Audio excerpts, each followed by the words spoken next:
कल हमने paragraph number 4 तक देखा था, Nalanda ancient seat of learning chapter 2, जिसमें हम लोगों ने लास्ट पॉइंट जिक्र किया था कि नालंदा जो यूनिवर्सिटी हुआ उसका कैसे जन्म हुआ, कौन कौन लोग स्पॉन्सर बने, किनके दान से और किनके राजस्व से। यही ना देखे थे कि वहां के लगभग 500 व्यापारियों की मदद से जमीन खरीदी गई और उस जमीन को उन लोगों ने महात्मा बुद्ध को गिफ्ट के रूप में दिया था। उसके बाद जब एक चाइनीज यात्री भ्रमण करने आया था, उसका नाम था ईट सिंह। जब वो आया था तो उस समय देखा कि इसमें 300 बड़े बड़े रूम हैं और 8 हॉल हैं। जबकि ह्यूएन टिंग सांग आए थे तो उन्होंने उस पुस्तक में लिखा है कि 6 बड़े विहारस थे। कितने थे? 6 बड़े बड़े विहारस थे। और हम लोगों ने देखा कि उसका जो आर्थिक चिंताएं थी टीचर का या स्टूडेंट का, यानी पैसा का जो फाइनेंस सपोर्ट मिलता था, वो लगभग 200 राजस्व ग्राम और 200 गांव से जो कर वसूली किया जाता था उस कर से यहाँ की खर्चा, जो रिकरिंग एक्सपेंडिचर था, आवर्ती व्यय, वो उससे खर्चा चलता था। और अंत में 3 राज्य का नाम दिया था। लास्ट में लोग पढ़े थे कि उत्तर प्रदेश, बिहार और बंगाल ने बहुत अहम भूमिका निभाया नालंदा विश्वविद्यालय को निर्माण करने में और वित्तीय रख रखाव, विश्वविद्यालय के वित्तीय रख रखाव को करने में। यही न देखे थे। ठीक, आज हम लोग पढ़ेंगे उसी के बारे में। कंटिन्यू है पैराग्राफ नंबर 5, पेज नंबर 22। लिखा है, copper plates and statues of the age of Maharaj Dharmapal Dev and Devapal Dev of Bengal. कह रहा है, यहां पर मैं लिखता हूं पहला,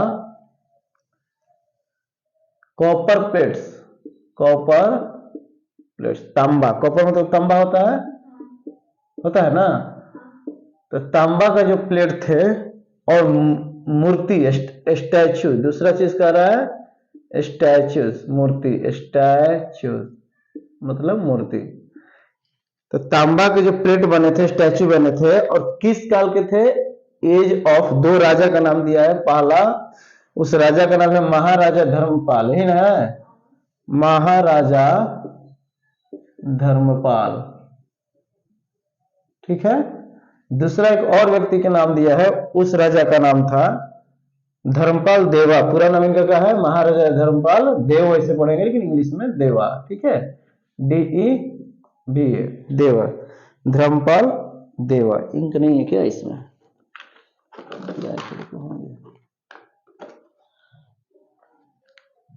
दूसरा राजा का नाम क्या है? देखिए उसमें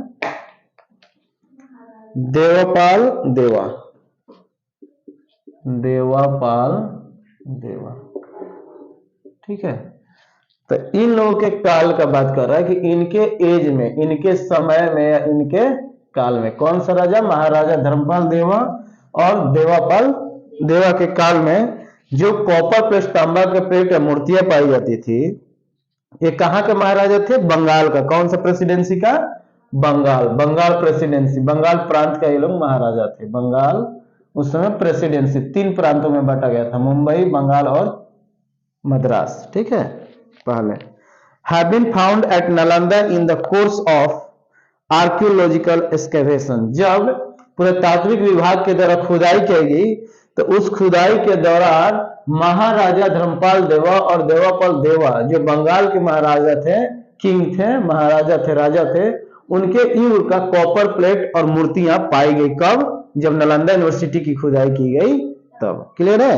पुरातात्विक विभाग के द्वारा, वही लिखा है आर्कियोलॉजिकल एक्सकैवेशन के दौरान। ठीक है। आगे, one of these copper plates shades light on the international relations maintained by Nalanda. और इसमें से एक जो कॉपर प्लेट था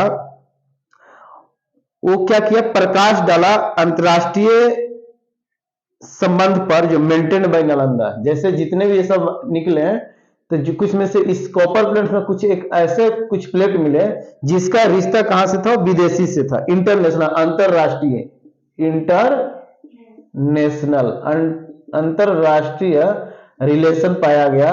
किसके चलते? नालंदा यूनिवर्सिटी के चलते। यानी नालंदा की जब खुदाई यूनिवर्सिटी का, तो उसमें पाया गया कि इनमें से एक तांबे की प्लेट नालंदा द्वारा बनाए गए अंतरराष्ट्रीय संबंधों पर क्या करती है? प्रकाश डालती है। क्लियर है? यानी कहने का मतलब बहुत सारे ऐसे चीज मिले, उसी तरह कॉपर का एक ऐसा प्लेट मिला जो यहाँ के नहीं अन्य देश का था, इसलिए नालंदा और अन्य देशों के बीच में क्या हो गया, इंटरनेशनल अंतरराष्ट्रीय संबंध स्थापित होने का एक प्रमाण मिलता है या प्रकाश डालता है। ठीक है, आगे समझ में।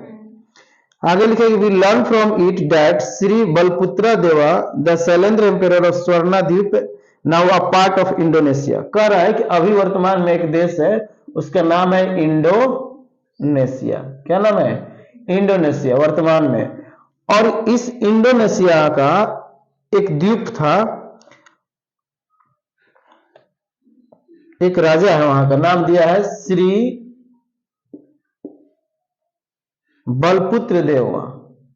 बलपुत्र देवा, श्री बलपुत्र देव ऐसे बोलेंगे, लेकिन इंग्लिश में देवा, श्री बलपुत्र देवा। ठीक है, ये लिखा हुआ है श्री बलपुत्र देवा। और यह कहां के शासक था? The Shailendra emperor of Swarnadwipa. The कहां के शासक थे? The Shailendra emperor of Swarnadwip. Swarnadwip, द्वीप होता है ना, आइलैंड जिसको बोलते हैं, चारों तरफ से पानी रहता है, बीच में भूमि रहता है। तो वही कह रहा है कि दो राजा, यहां पर भी दो व्यक्तियों का नाम दिया है। पहला व्यक्ति है श्री बलपुत्र देवा और दूसरा है द शैलेंद्र शासक। उनका नाम है शासक शैलेंद्र, जो किस महाद्वीप के थे? स्वर्णद्वीप। कौन से द्वीप है? स्वर्णद्वीप। और अभी वर्तमान में स्वर्णद्वीप कहाँ है? तो इंडोनेशिया में है। कहाँ है? इंडोनेशिया में। क्लियर है?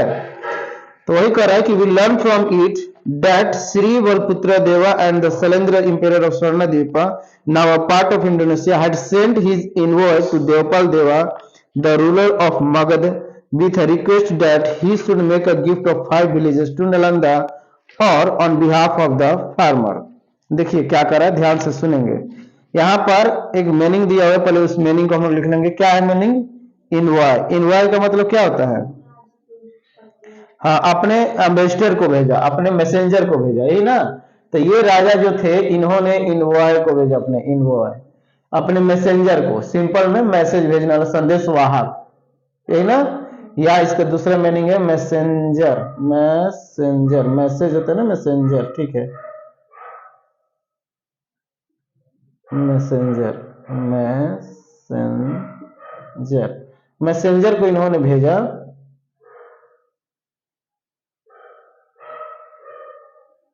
और या इसको बोल सकते हैं एम्बेसडर। एम्बेसडर स्पेलिंग क्या है एम्बेसडर का? AMBASSDOR,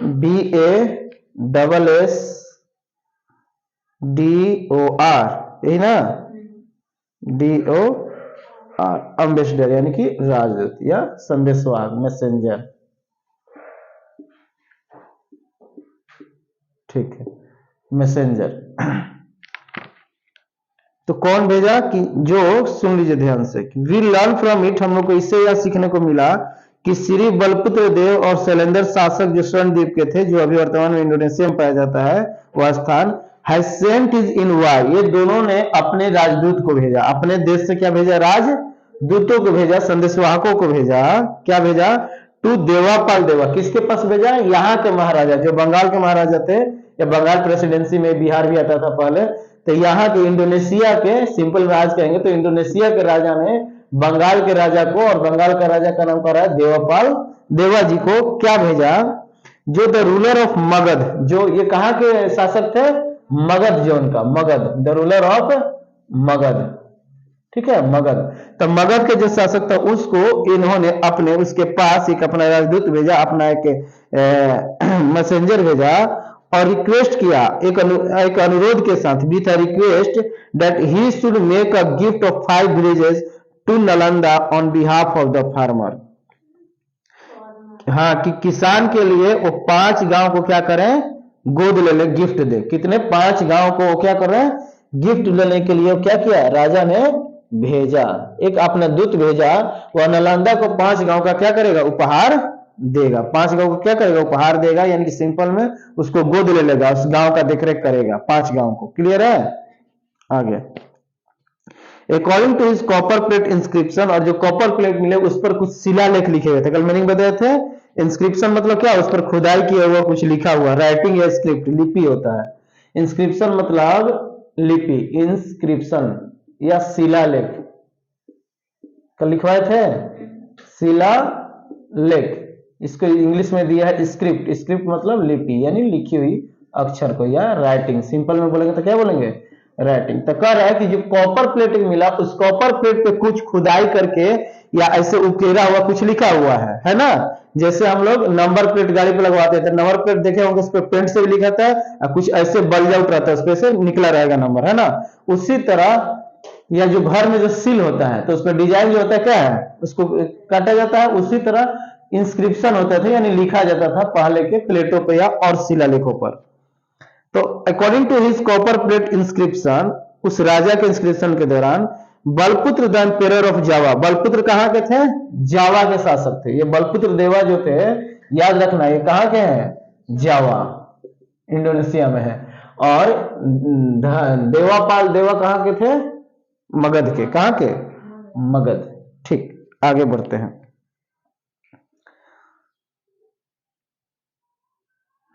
According to his copper plate inscription, Balputra, the emperor of Java, being deeply impressed by the achievement of Nalanda, और यहाँ का जो शासक था, एम्पेरर जो शासक था जावा का, वो नालंदा की बड़ी उपलब्धि से बहुत क्या हुआ, प्रभावित हुआ, बहुत इंप्रेस्ड हुआ। क्या हुआ, प्रभावित हुआ। इंप्रेस्ड होना मतलब क्या, इफेक्टेड, वो बहुत प्रभावित हुआ, उसको बहुत अच्छा लगा।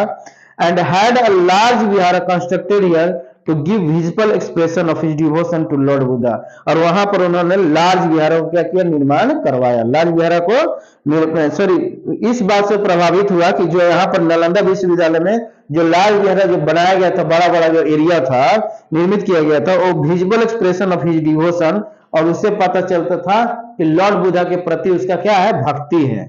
उससे क्या होता था, लॉर्ड बुद्धा के प्रति उसका भक्ति है, इससे यही पता चलता था। यानी कि सिंपल में जो कॉपर प्लेट निकला उस पर जो बातें लिखी हुई थी, उससे ये जो बलपुत्र जो राजा है, जो एम्पेरर ऑफ जावा था, उससे बहुत प्रभावित हुआ।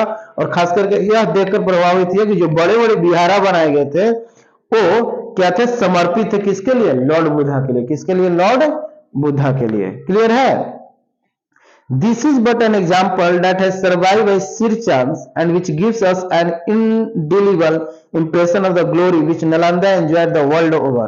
एक मीनिंग दिया है indelible। indelible मतलब क्या होता है, जिसको अटल, जिसको हम हटा नहीं सकते, impossible to remove या move, यही ना, indelible, अटल, indelible, या इसको बोल सकते हैं immovable, यही ना, immovable, अटल, जिसको हम मूव नहीं कर सकते, इम्पॉसिबल टू रिमूव, इमूवेबल भी बोल सकते हैं, अटल। क्लियर है।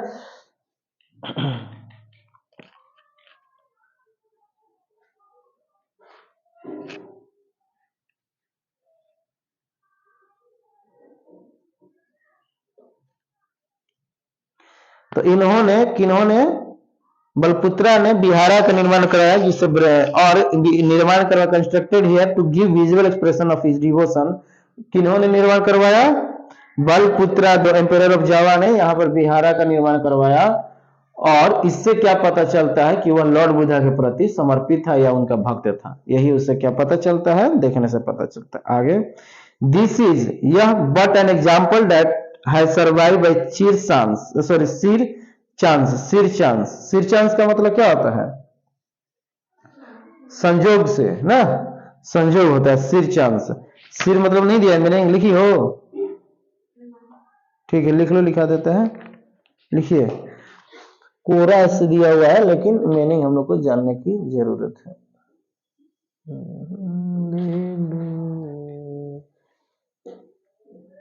SHEER, सिर चांस। चांस मतलब तो संयोग तो होता है, समय।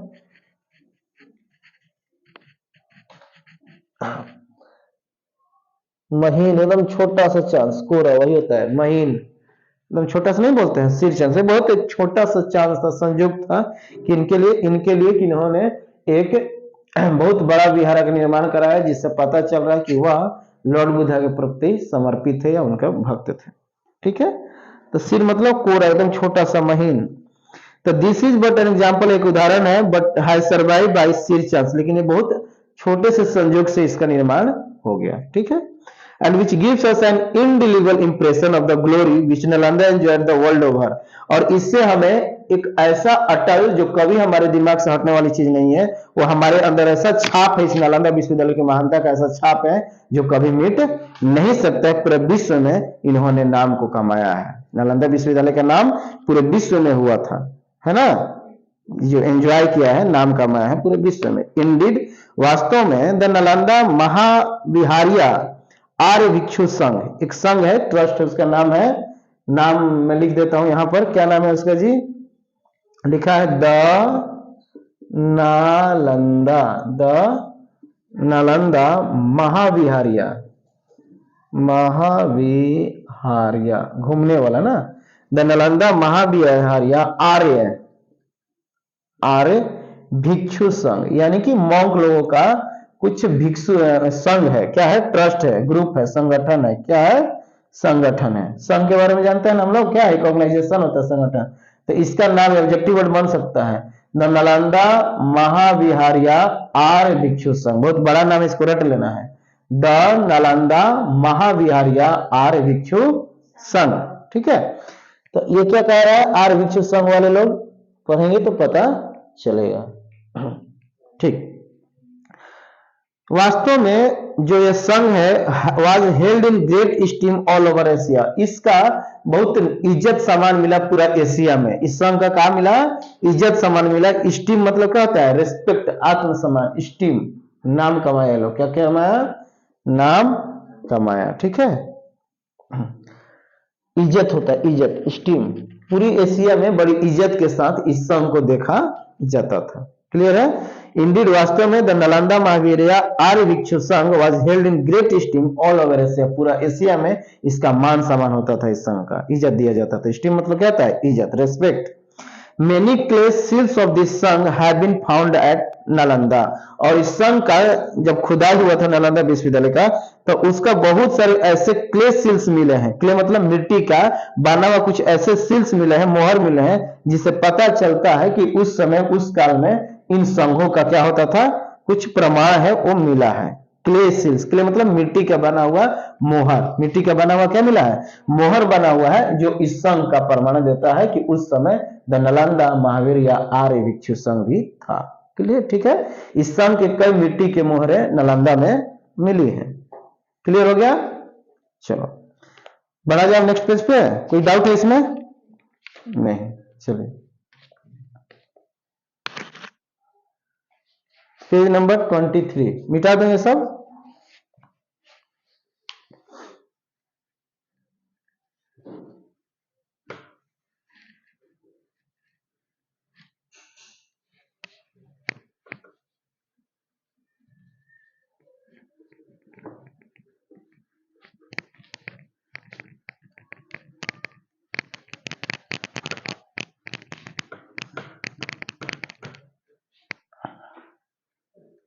नेक्स्ट पेज पे आएंगे, पेज नंबर 23, पैराग्राफ नंबर 6, यही ना, 23 पैराग्राफ नंबर 6, आगे बढ़ते हैं। लिखा हुआ है at the time of Hiuen T सांग, जो पहला आया था, क्या नाम था उनका, एक व्यक्ति कल हम लोग पढ़े थे, ह्यूएन टी सांग, एक चाइनीज नेम है, इसका उच्चारण में भी भेद हो सकता है।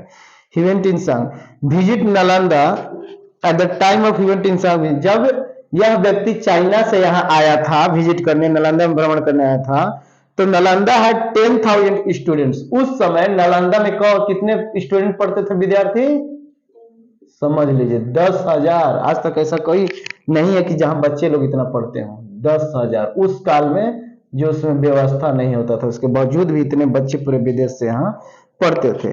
और इनको पढ़ाने के लिए, ये तो स्टूडेंट हो गए, स्टूडेंट्स, और इनको पढ़ाने के लिए कितने टीचर्स थे, लगभग 1500, कितने, 1500 शिक्षक ये लोग यहाँ पर थे, 1500। तो दोनों डाटा याद रखना है। 10,000 बच्चे थे और 1500 शिक्षक थे यहाँ पे पढ़ाने के लिए।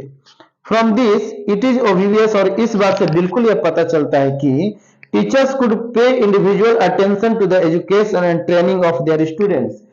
यानी कि जितने बच्चे थे और जितने शिक्षक थे, इनकी संख्याओं से, इनके स्ट्रेंथ से यह पता चलता है कि जो शिक्षक थे वो खास करके अपना इंडिविजुअल, व्यक्तिगत रूप से ध्यान हर एक बच्चों पर देते थे। क्या कर रहा है? इंडिविजुअल प्रत्येक बच्चे को या इंडिविजुअल, व्यक्तिगत रूप से यह ध्यान दिया करते होंगे। इससे यह पता बिल्कुल साफ साफ चल रहा है कि किस चीजों में, इनको एजुकेशन करने में, द एजुकेशन एंड ट्रेनिंग में। यहां पर केवल पढ़ाई ही नहीं होता था, बल्कि ये लोग पढ़ लिख कर क्या बन जाते थे? बौद्ध भिक्षु बन जाते थे। यानी कि महात्मा बुद्ध के जो उपदेश उसको पालन करके अपने आप को उनका भिक्षु मानते थे, चेला बन जाते थे, शिष्य बन जाते थे अधिकतर लोग। और लिखा है कि उनके पढ़ाई और उनका ट्रेनिंग, प्रशिक्षण, the education and the training, दो चीजों में ये लोग, इससे खास पता चल रहा है जनसंख्या से कि 10,000 बच्चों को पढ़ाने के लिए 1500 टीचर पर्याप्त थे। और इससे पता चलता है बिल्कुल ऑब्वियस मतलब क्या होता है? बिल्कुल, यह साफ साफ, क्लियर, वेरी क्लियर, स्पष्ट यह पता चलता है कि इनको शिक्षा देने के लिए या प्रशिक्षण देने के लिए व्यक्तिगत ध्यान दिया जाता होगा। क्लियर है? इनफैक्ट मतलब इंडीड, वास्तव में, Nalanda was then a centre of higher education. उस समय यह उच्च शिक्षा का एक केंद्र बिंदु था। जो नालंदा विश्वविद्यालय था वो अ सेंटर ऑफ हाई एजुकेशन, उच्च शिक्षा का क्या था? यानी कि उच्च शिक्षा का यह केंद्र बिंदु था। यहीं पर लोग पढ़ने आते थे। अ सेंटर ऑफ हाई एजुकेशन, उच्च शिक्षा। क्लियर है? ठीक। Similar to the Institute of Postgraduate Research, which we are now proposing to establish here. करे कि जो अभी हम लोग पोस्ट ग्रेजुएट डिग्री पढ़ते हैं, यानी कि एमए करते हैं। पोस्ट ग्रेजुएट मतलब क्या था? बताए भी थे। पोस्ट ग्रेजुएट मतलब ग्रेजुएशन करने के बाद वाला डिग्री को बोलेंगे पोस्ट ग्रेजुएट। इसके पहले वाला डिग्री को बोलेंगे ग्रेजुएट। क्या बोलेंगे? ग्रेजुएट। एक बार और हम जिक्र किए थे। तो ग्रेजुएट जैसे होगा, मान लो तुम लोग साइंस लोगी तो अभी आईएससी पास करोगे 10+2, उसके बाद करोगे बीएससी, है ना? बीएससी जूलॉजी लेना है तो जू, इसे डाल दिए बीएससी जू, चिड़ियाघर में चल जाना जू मतलब चिड़ियाघर। उसके बाद फिर एमएससी जूलॉजी करोगी, एमएससी जूलॉजी। यानी कि यहाँ पर नालंदा में पोस्ट ग्रेजुएट की पढ़ाई होती थी, एमए की पढ़ाई होती थी। सिंपल में समझेंगे तो एमए से मतलब स्टार्ट होता था, एमए पीएचडी जो भी हो वो हायर लेवल तक, पीएचडी तक जाता होगा। और या थियोलॉजी की पढ़ाई, धार्मिक पढ़ाई भी यहाँ पर होती थी। लैंग्वेजेस, थियोलॉजी, पीएचडी, बहुत सारे, साइकोलॉजी, जितने हमारे ब्रांचेज हैं सभी पढ़ाई होता था। इसलिए इसको उच्च शिक्षा का केंद्र बिंदु माना गया, सेंटर माना गया। क्लियर है? वही कह रहा है कि similar to the institute of post graduate research, जिस तरह पोस्ट ग्रेजुएट रिसर्च अनुसंधान करने की जो संस्थाएं अभी वर्तमान में, ठीक उसी की तरह वह एक उच्च शिक्षा का केंद्र बिंदु था। एक वर्ड दिया है प्रोपोजिंग, प्रोपोजिंग मतलब क्या होता है? किसी को प्रस्ताव देना, प्रोपोजिंग लिखा देता हूं मैं। प्रस्ताव, जिस तरह हम लोग आजकल प्रस्ताव रखते हैं या जो हम लोग का उद्देश्य रहता है, उसी तरह इसका भी उद्देश्य था कि मैं पोस्ट ग्रेजुएट यानी हायर एजुकेशन को प्रोवाइड करूं। ठीक है? Higher education. क्लियर है? आगे बढ़े। Scholars from such distance countries, और जो विद्वान लोग आते थे पढ़ने के लिए, स्कॉलर्स मतलब स्टूडेंट्स, यानी कि जो जैसे सीनियर लोग हो जाता है ना तो स्कॉलर किया जाता है, स्कॉलर कहा जाता है। जैसे पोस्ट ग्रेजुएट कर लिए, फिर हम मान लो बीएड कर लिए, एमएड कर लिए, एमफिल कर लिए, तो एमएससी के बाद डायरेक्ट एक डिग्री आता है एमफिल, मास्टर ऑफ फिलोसफी, उसके बाद पीएचडी होता है। ठीक है? तो एमफिल करने के लिए इसमें एमएससी के बाद एक अभी सरकार वर्तमान में नेट एग्जाम बोलते हैं उसको, नेट, नेशनल एलिजिबिलिटी टेस्ट, राष्ट्रीय योग्यता परीक्षा। ये करने के बाद हम पीएचडी में एडमिशन ले सकते हैं या एमफिल कर सकते हैं। ठीक है? तो इसमें दो कैटेगरी होता है, या तो आपको स्कॉलर बनना पड़ेगा यानी स्टूडेंट, या तो आपको रिसर्च स्कॉलर, उसको क्या बोलते हैं? रिसर्च स्कॉलर बनते हैं। नेट एग्जाम दोगी तो उसमें वैकेंसी अंदर फॉर्म में भरना पड़ता है। तो स्कॉलर मतलब उच्च शिक्षा प्राप्त करने वाले विद्यार्थी को ही स्कॉलर बोलते हैं। ऐसे हिंदी में स्कॉलर मतलब होता है, उसका अर्थ होता है विद्वान, लेकिन स्कॉलर का मतलब क्या, वही पढ़ने वाला, कौन, जो हायर एजुकेशन करे उसी को स्कॉलर बोलेंगे। तो वही कह रहे कि बड़े दूर दूर से डिस्टेंट स्कॉलर आते थे इसमें पढ़ने के लिए। डिस्टेंट, डिस्टेंट मतलब बड़ी दूर से विद्यार्थी लोग आते थे। स्कॉलर मतलब सिंपल हम समझेंगे तो पढ़ने लिखने वाला, उच्च शिक्षा प्राप्त करने वाला विद्यार्थी स्कॉलर। कहां कहां से आए थे, देश का नाम दिया है, number 1 China, second one is Korea, है ना, थर्ड वन इज तिब्बत, और आज भी वहां पर भ्रमण करने लोग आते हैं। Fourth one is Turkestan, Turkestan, and fifth one is Mongolia, Mongolia, और है came to Nalanda to study, अध्ययन करने के लिए आते थे, एंड कलेक्ट बुद्धिस्ट लिटरेचर, और बौद्धिस्ट साहित्य को भी पढ़ने के लिए आते थे, संग्रहण करने के लिए आते थे। क्लियर हो गया? चलिए आगे बढ़ते हैं। तो कहां कहां से, यहां पर बहुत दूर से पढ़ने के लिए, उच्च शिक्षा प्राप्त करने के लिए विद्यार्थी लोग आते थे, स्कॉलर्स यानी कि स्टूडेंट्स। कहां से, चाइना से, कोरिया से, तिब्बत से, तुर्किस्तान से, and last one is Mongolia, Mongolia से। क्लियर? आगे बढ़े। ठीक। It had the biggest library in Asia, और पूरे एशिया महादेश में सबसे बड़ा पुस्तकालय था नालंदा में। पूरा एशिया में बात करें, पूरा एशिया में जितने देश आते हैं उन सभी देशों में से ज्यादा इंडिया का बिहार राज्य के नालंदा जिला में जो विश्वविद्यालय था, नालंदा यूनिवर्सिटी, जो एंशिएंट नालंदा यूनिवर्सिटी है, उसका लाइब्रेरी जो था वो सबसे बड़ा था, एशिया में सबसे बड़ा था, ग्रेटर था, वो बड़ा था। क्या? लाइब्रेरी, पुस्तकालय, क्या था? पुस्तकालय सबसे बड़ा था। क्लियर है? आगे बढ़े। ठीक। It was from Nalanda that copies of many manuscript through travelling pilgrims reached China and they were translated in Chinese. अब थोड़ा ध्यान से देखना होगा, मिटाता हूं, सुनिए, चेंज हो रहा है थोड़ा, इसको क्लियर है। तो कितने उसमें बच्चे थे पढ़ने वाले, याद है कितना? हाँ 10,000। टीचर्स कितने? 1500, 1500। ठीक।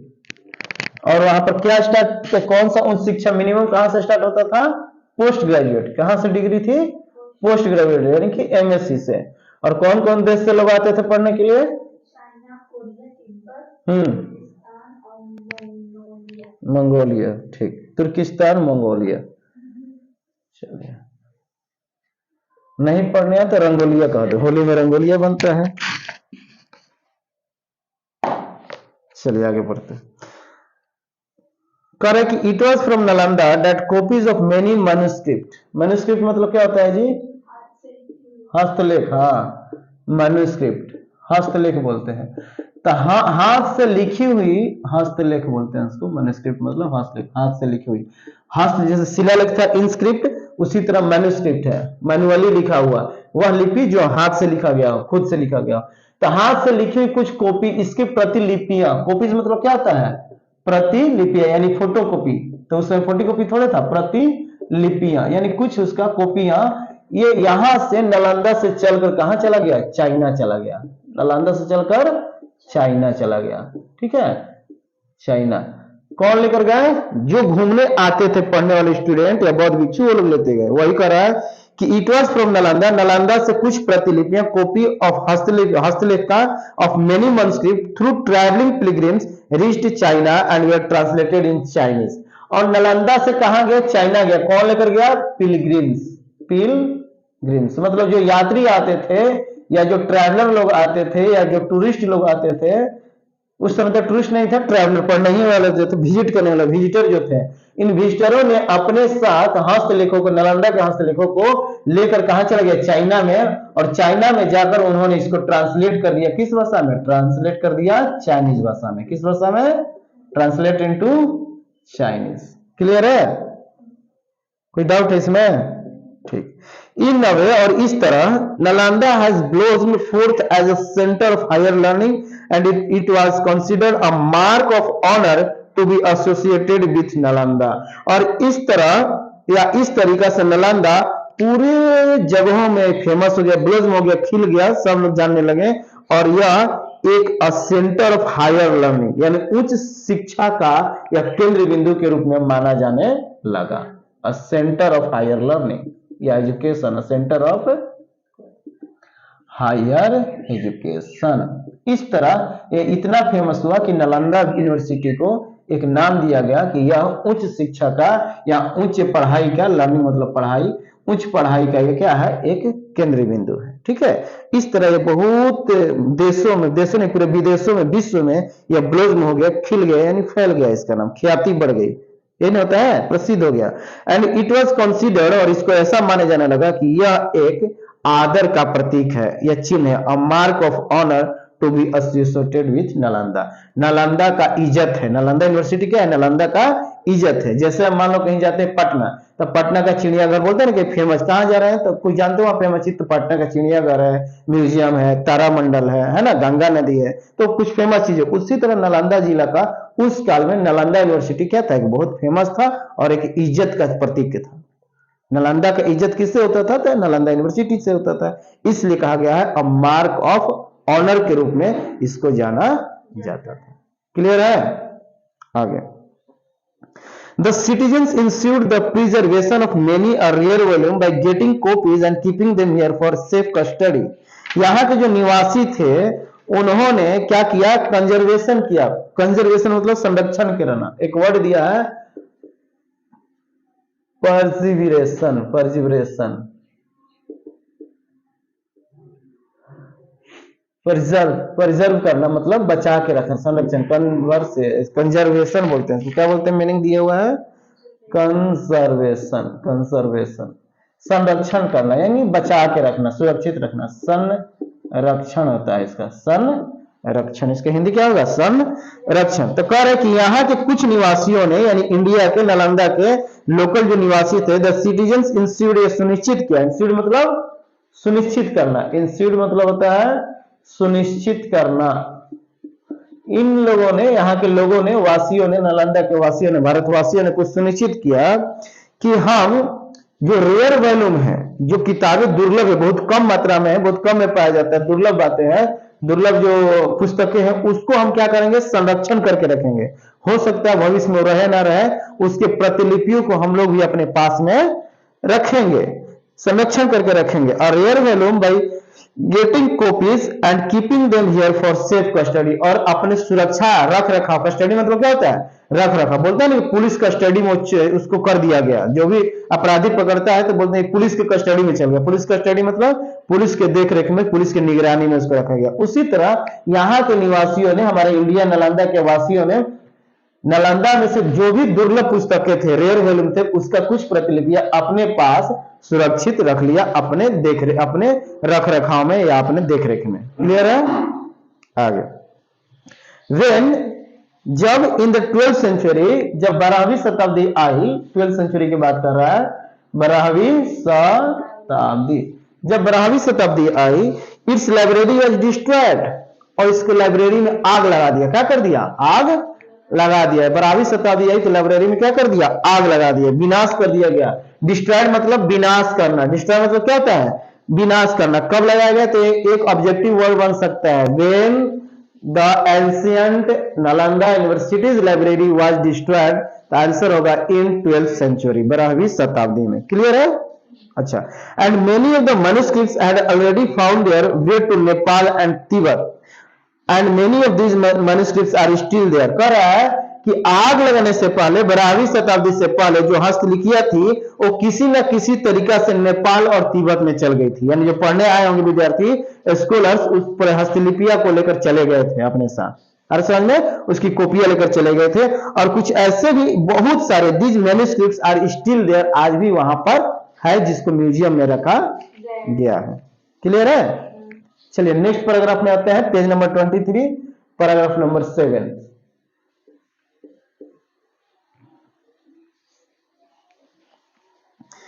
Without any reference to one particular religion, 100 lectures were delivered every day at Nalanda.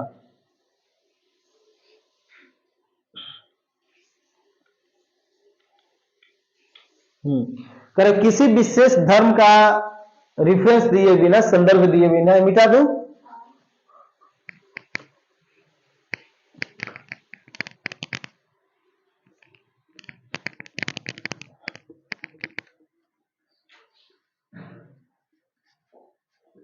ठीक, पैराग्राफ नंबर 7 पे आएंगे।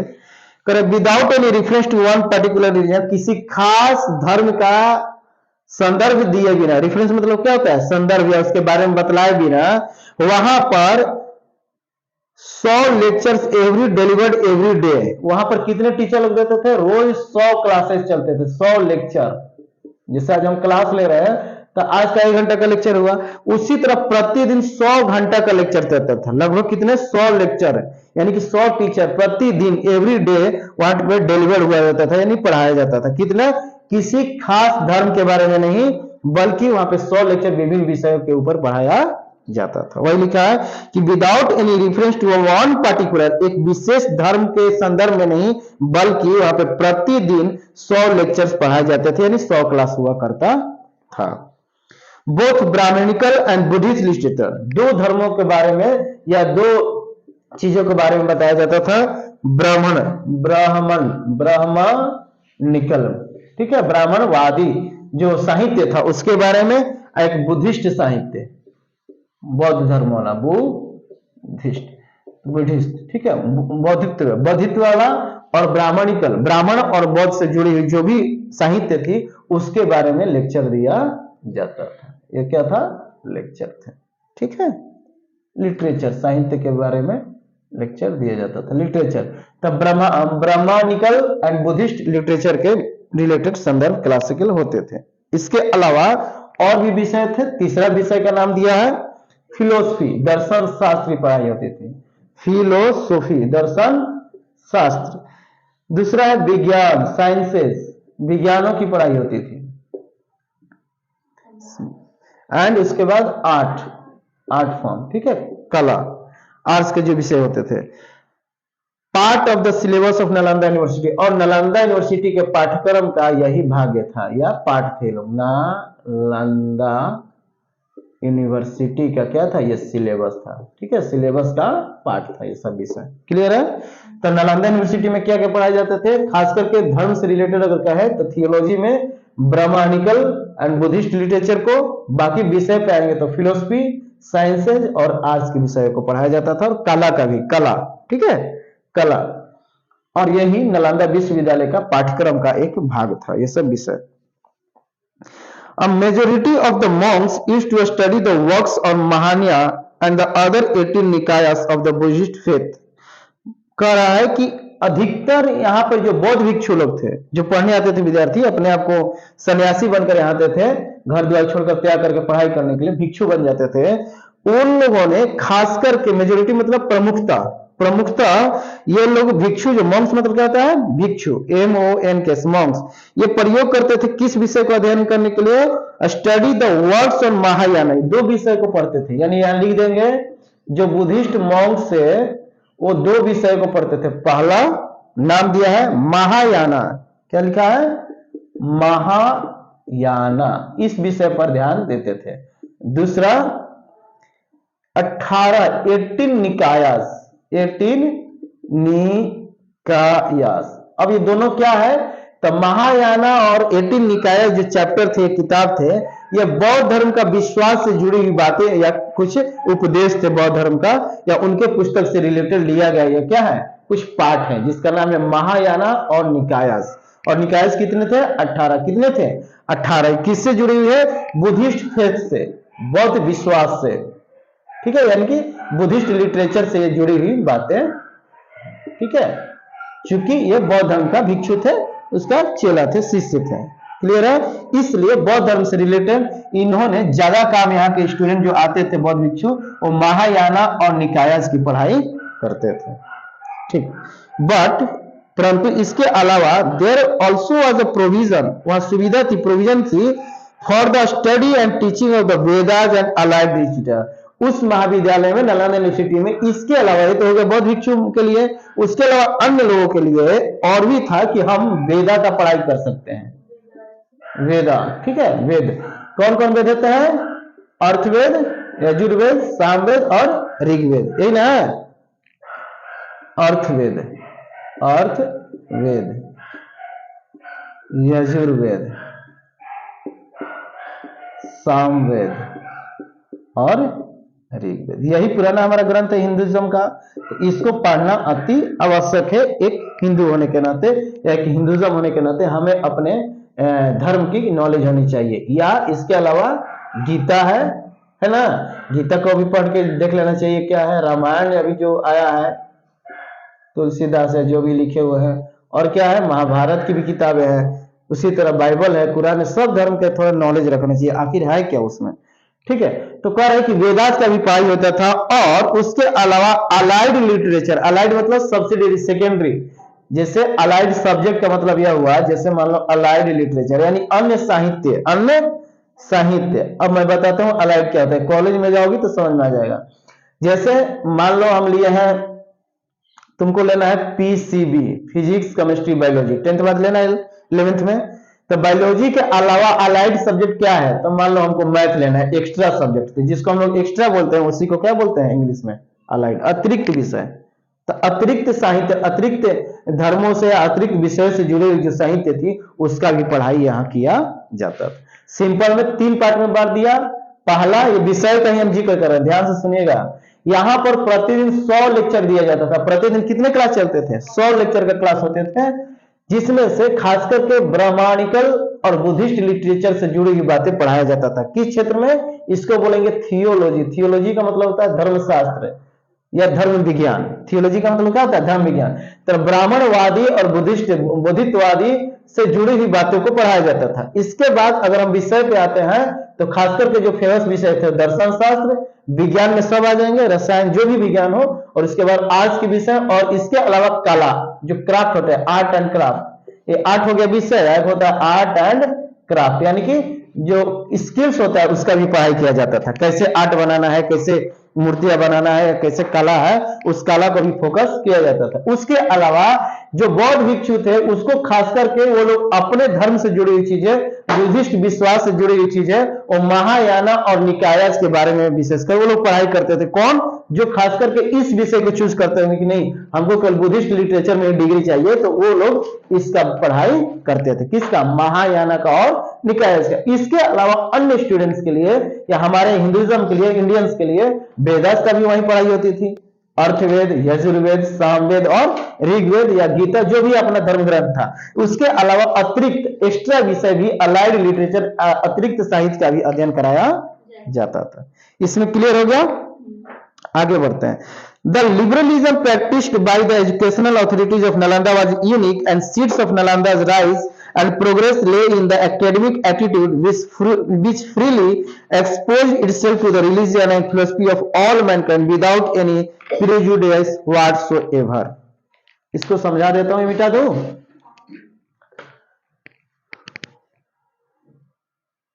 तो लाइब्रेरी को कब बर्बाद किया गया, कौन सी शताब्दी में, हाँ 12th सेंचुरी, 12वीं शताब्दी में। कौन कौन विषय का पढ़ाई होता था वहां, हाँ, फिलोसफी, हाँ, और कौन कौन लिटरेचर, ब्राह्मणिकल, बुद्धिस्ट, और मॉन्क को लिए महा क्या था, निकायज एंड महायाना, यही ना था। उसके अलावा वेदा और अलाइड लिटरेचर का पढ़ाई होती थी। अब लास्ट है, इसी को करके क्लास छोड़ता हूं। कह रहा है कि अब इसका एक अच्छा गुण बता रहा है हमारा नालंदा विश्वविद्यालय का, प्राचीन नालंदा विश्वविद्यालय। द लिबरलिज्म प्रैक्टिस्ड, यहां पर जो लिबरलिज्म थी, लिबरलिज्म मतलब क्या होता है, उदारवाद, यही ना, उदारवाद। उदारवाद का मतलब जिसको जो इच्छा करे वो विषय को ले सकता था इस विश्वविद्यालय में। इसमें कोई जोर जबरदस्ती नहीं थी कि तुमको यही ग्रंथ पढ़ना है, फ्री था कोई भी स्टूडेंट। तो यहाँ की उदारवाद जो अभ्यास थी, या जो फ्रीली चॉइस दिया जाता था बच्चों को, तुम अपने इच्छा के अनुसार पढ़ो, इसके लिए वहां के जो शैक्षणिक एजुकेशनल अधिकारी थे, एजुकेशनल अथॉरिटी, प्राधिकार, अथॉरिटी, इसको बोलेंगे शैक्षणिक, क्या बोलेंगे, शैक्षणिक शैक्षणिक प्राधिकार, जो अधिकारी लोग थे वहां पर या मैनेजमेंट करने वाले इस यूनिवर्सिटी के, वो लोग उदारवाद थे, यानी कि वो बच्चों को चॉइस देते थे, जो विषय पढ़ना उसका आप अध्ययन यहाँ कर सकते हैं। और यही नालंदा का एक यूनिक और सीड था, एक अनोखी बात थी इस विश्वविद्यालय का। कहीं कहीं क्या है कि कंपलसरी सब्जेक्ट रहता है, लेकिन यहाँ नहीं, अपने चॉइस से, उदारवाद सिस्टम थी, वो अपने चॉइस से चूज कर सकते थे। वहां के शैक्षणिक जो प्राधिकारी लगते हैं, अधिकार लगते हैं, प्राधिकार के अलावा यही एक अच्छा गुण था, यही क्या थी, एक यूनिक बात थी। क्या थी? यूनिक बात थी। इस विश्वविद्यालय का यही यूनिक बात थी कि वहां पर लिबरल था, आप कोई भी सब्जेक्ट पढ़कर चूज करके पढ़ सकते हैं। आगे, और सीड्स ऑफ नालंदा, और यहां पर जो बीज बोया गया था, नालंदा विश्वविद्यालय जो बीज बोया गया, ज्ञान का बीज, ये इतना बढ़ा, इतना राइज हुआ, इतना उदय हुआ, एंड प्रोग्रेस ले इन द एकेडमिक एटीट्यूड, और शिक्षा के क्षेत्र में इतना ये आगे बढ़ गया कि विच फ्रीली एक्सपोज इटसेल्फ, अपने आप को दुनिया के सामने ला दिया। इतना फेमस हो गया कि नालंदा यूनिवर्सिटी अपने आप को कहा, दुनिया के पूरा सामने ला दिया, विश्व में पूरा हिट हो गया। And itself the religion philosophy of all Mankind, जितने मानव जाति है, ऑल मैनकाइंड मतलब क्या होता है, जितने मानव जाति है उसके जो धर्म है, द रिलीजियन एंड फिलोसोफी, जितने मानव धर्म है और उसके दर्शन शास्त्र हैं, विदाउट एनी प्रिजुडाइस व्हाटसोएवर, यहाँ पर बिना किसी प्रिजुडाइस का, बिना किसी अनुमान का यहाँ पर क्या किया जाता था, सभी धर्मों का ज्ञान दिया जाता था। ठीक है, यही लिखा है, मैं पढ़ देता हूं।